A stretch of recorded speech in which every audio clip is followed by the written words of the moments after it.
What is going on, everyone? Scion's here with the Everyday Grind, and here's the top Blizzard news stories you missed while you were at work.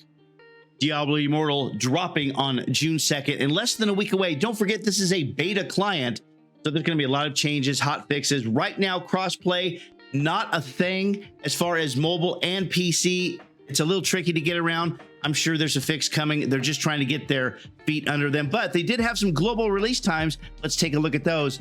Los Angeles, 10 a.m., New York, 1 p.m., Brazil, 2 p.m., Europe, 7 p.m., Seoul, Korea, 2 a.m., and Sydney, Australia, 3 a.m. Those are your times. You can get into the game on June 2nd, play the game. It's going to be a lot of fun. I can't wait. There's a lot to look forward to here.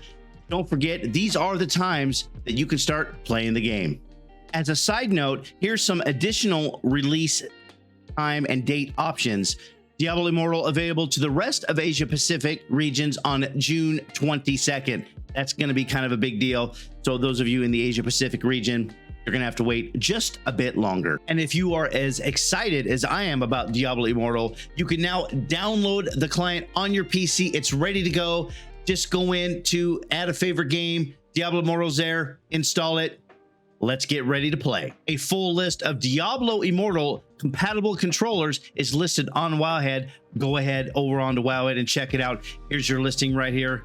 Quite a few devices available. And finally, in Diablo Immortal news, a new book that is scheduled to come out October 18th, Tales from the Herodric Library, a collection of short stories from the world of Diablo.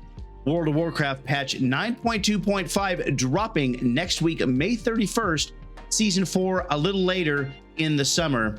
Blizzard announcing they're ready for cross-faction play. And this little ditty right here, cross-faction instances, play with the opposite faction on instance content, heritage race quest lines, that was a surprise, for Blood Elves and Dark Iron Dwarves, renown changes for alts, new travel form for druids, and new lore conversations. They pulled out the Decker Cane. Stay a while and listen. A change in the Cryptic Hero achievement for Mythic Plus Season 3 players. Now the top 0.1% will no longer get it for their faction. It will now be region-wide. Also coming in patch 9.2.5, the social contract will come into play as World of Warcraft leans in on players' behavior. One of the better things added to this is now if you report a player, you will actually get a response from Blizzard saying, hey, we saw your report. Thank you for your report. That is some good news. If you find some abusive behavior in the game, at least you know Blizzard has acknowledged it and they're looking into it. This week's Sepulchre of the First One's raid nerfs to the following bosses: Anduin, Regulon, and the Jailer.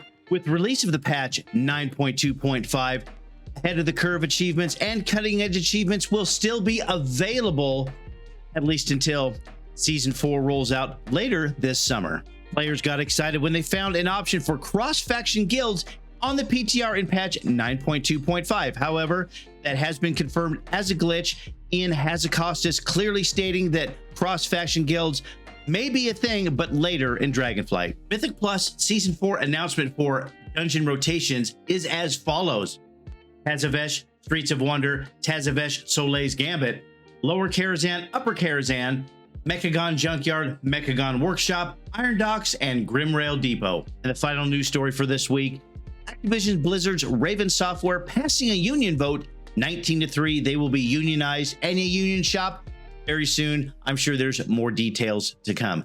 That's it for me, everyone. Don't forget to catch my live streams 5 days a week on Twitch, and please like, subscribe, and ring that notification bell right here on this YouTube channel. We'll see you next week for more top stories coming out of Blizzard Entertainment.